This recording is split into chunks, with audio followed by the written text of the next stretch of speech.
Case ഒതുക്കാൻ കോഴ ആവശ്യപ്പെട്ടെന്ന vigilance കേസിൽ പ്രതിയായ ഇ.ഡി. ഉദ്യോഗസ്ഥൻ ശേഖർ കുമാർ മുൻകൂർ ജാമ്യാപേക്ഷയുമായി ഹൈക്കോടതിയിൽ. പിടിയിലായ പ്രതികളുമായി തനിക്ക് ബന്ധമില്ലെന്ന് ഹർജിയിൽ ശേഖർ കുമാർ പറയുന്നു. കേസിലെ പരാതിക്കാരനെ അവിശ്വസിക്കുന്നില്ല എന്നായിരുന്നു 24-നോട് വിജിലൻസ് SP എസ് ശശിധരന്റെ പ്രതികരണം. വിജിലൻസ് കേസിൽ പ്രതിയായ ശേഖർ കുമാറിനെ നോട്ടീസ് നൽകി വിളിപ്പിക്കാനിരിക്കുന്നതിനിടയിലാണ് മുൻകൂർ ജാമ്യാപേക്ഷ ഫയൽ ചെയ്തത്. പരാതിക്കാരൻ്റേത് ഗൂഢ ഉദ്ദേശം. ഇ.ഡി. കേസിൽ നിന്ന് രക്ഷപ്പെടാൻ വേണ്ടിയാണ് ആരോപണങ്ങൾ ഉന്നയിക്കുന്നത്.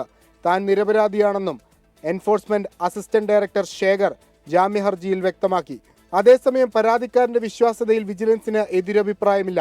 കൂടുതൽ തെളിവുകൾ ലഭിച്ച ശേഷം ഒന്നാം പ്രതിയെ വിളിപ്പിക്കുമെന്ന് വിജിലൻസ് SP 24-നോട്.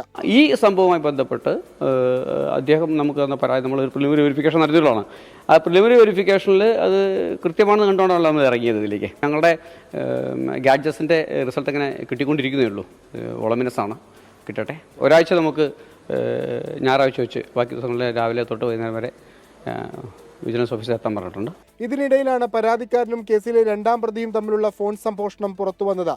30 ലക്ഷം രൂപ അഡ്വാൻസ് ആയി നൽകിയാൽ കേസെടുക്കാമെന്നായിരുന്നു വിൽസന്റെ വാഗ്ദാനം. ഒരു 10-30 ലക്ഷം ടോക്കൺ അറേഞ്ച് ചെയ്യും. എന്നിട്ട് 25-ാം തീയതി 14-ാം തീയതി കേസില്ലേ, നമുക്ക് വളരെ സിമ്പിൾ ആയിട്ട് മുന്നോട്ട് നീങ്ങാം. 14-ാം തീയതി വേണമെങ്കിൽ ഞാനും കൂടി ഒരുമിച്ച് പോകാം ഓഫീസിലോട്ട്. എന്നിട്ട് നിങ്ങൾക്ക് അപ്പൊ തന്നെ ഇറങ്ങാം.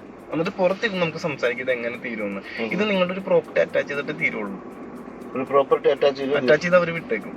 ജാമ്യവ്യവസ്ഥയുടെ അടിസ്ഥാനത്തിൽ കേസിലെ പ്രതികളായ വിൽസൺ, മുകേഷ്, രഞ്ജിത്ത് വാര്യർ എന്നിവർ ചോദ്യം ചെയ്യലിന് അന്വേഷണ സംഘത്തിന് മുന്നിൽ ഹാജരായി. 7 ദിവസം തുടർച്ചയായി ഹാജരാവാനാണ് നിർദ്ദേശം. പ്രതികളുടെ ഇലക്ട്രോണിക് ഡിവൈസുകൾ പരിശോധിച്ചതിന്റെ വിവരങ്ങൾ വിജിലൻസിന് പൂർണ്ണമായും ലഭ്യമായിട്ടില്ല. വിഷ്ണു സുരേഷ്, 24, കൊച്ചി.